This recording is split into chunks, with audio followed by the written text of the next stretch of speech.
Mohon izin Buya apabila ada catatan saya yang tidak berkenan koreksi atau meluruskannya. Yang pertama,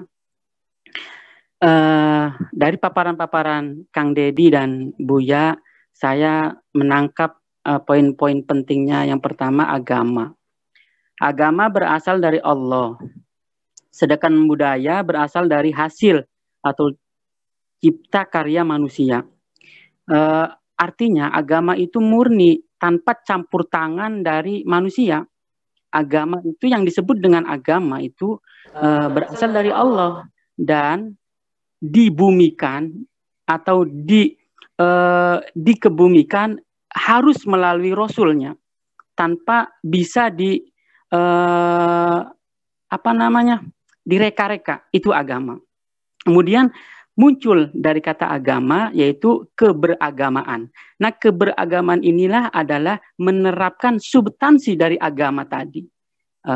Maka ketika keberagamaan, maka memerlukan budaya. Nah, budaya lalu muncul kata kebudayaan. Yaitu bagaimana mengeksplorasi, mengolah dari hasil karya manusia tadi. Lalu dikaitkan dengan agama. Lalu maka kita mengkawinkan, yang ada istilah mengkawinkan agama dan budaya, maka keduanya tidak bisa dipisahkan. Di mana titik temunya? Yaitu dari diberinya hak manusia untuk berijtihad dalam kaitannya baik agama maupun budaya, ijtihad. Nah, agama dan budaya itu bisa berubah jika dikaitkan dengan ijtihad. Apa yang bisa mempengaruhi berbeda di satu tempat dan tempat lain, yaitu azminah, amkinah, auqat, dan awaid. Baik, contohnya saja seperti ajaran agama tentang terkait dengan kematian. Ada 4 hal yang dikaitkan dengan agama jika berbicara dengan kematian. Memandikan, mengkafani, menyolati, dan menguburkan. Lalu masuklah budaya.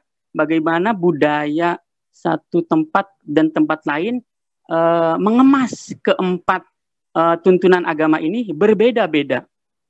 Baik itu sebelum kematiannya, sedang berlangsungnya prosesi kematian, ataupun pasca kematian seperti adanya di Jawa ini tahlilan atau dan sebagainya, maka itu masuklah budaya. Kemudian agama itu merupakan ajaran langit dari Allah, maka tidak ada yang bisa mengintervensi substansi dari agama tersebut. Sedangkan budaya itu boleh siapapun berkreasi.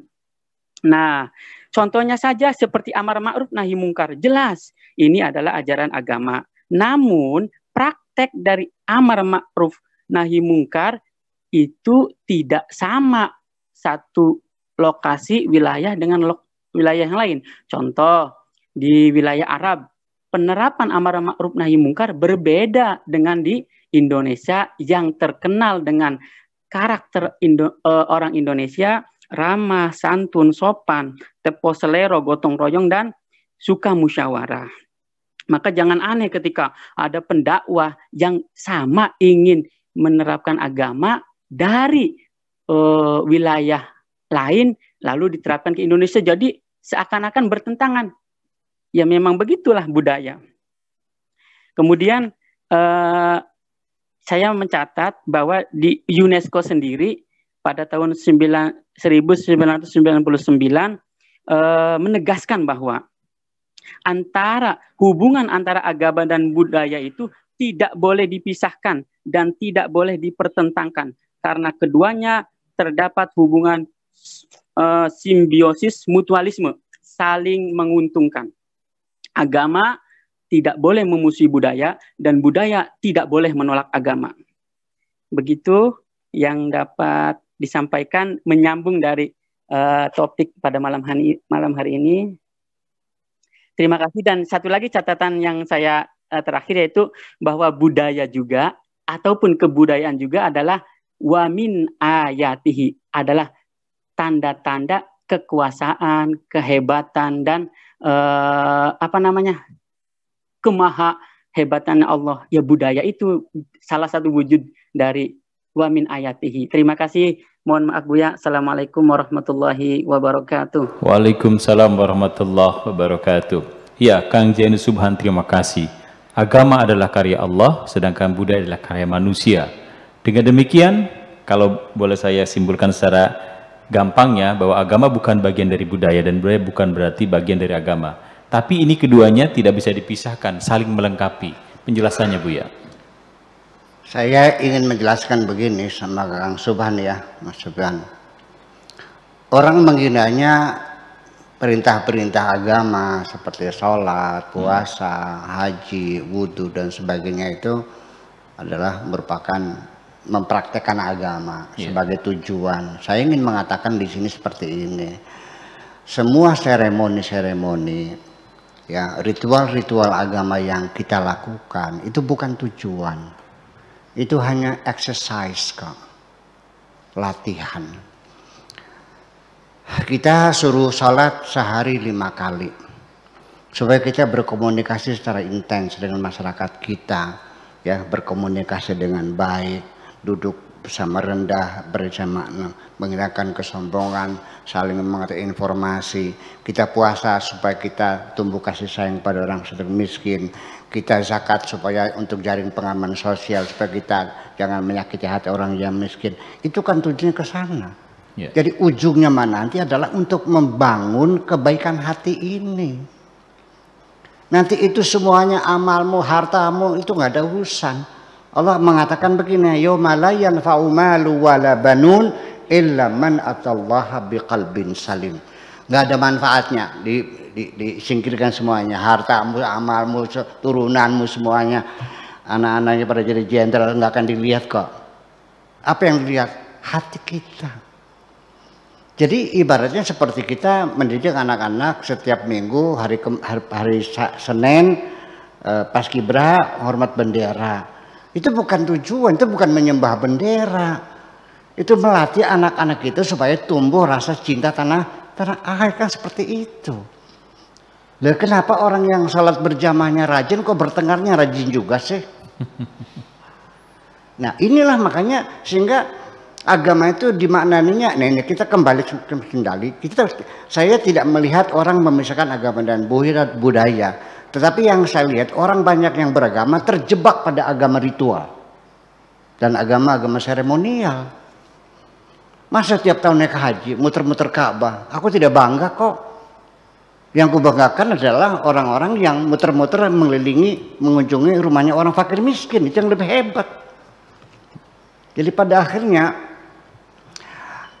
agama itu urusan hati sesungguhnya. Iman itu di hati.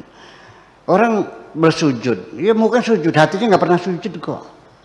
Iya kan, nggak pernah tunduk. Nah, sampai kepada rukun Islam yang pertama namanya sholat, yang disebut tiang agama. Yang kata Nabi, faman aqamaha faqad aqamadin wa man taroka faqad hadamadin. Barang siapa mendirikan sholat sama dengan mendirikan agama, barang siapa meninggalkan sholat sama dengan menghancurkan agama, kan begitu. Prakteknya gimana? Sholat kita berbeda kok. Lah, dari mulai takbir sampai tahiyat berbeda semuanya. Ada yang takbirnya di atas kepala, ada yang di atas pundak, ada yang di atas telinga, ada yang bawah telinga, ada yang digoyang-goyang. Setelah itu ada yang sedekap, ada yang tidak sedekap.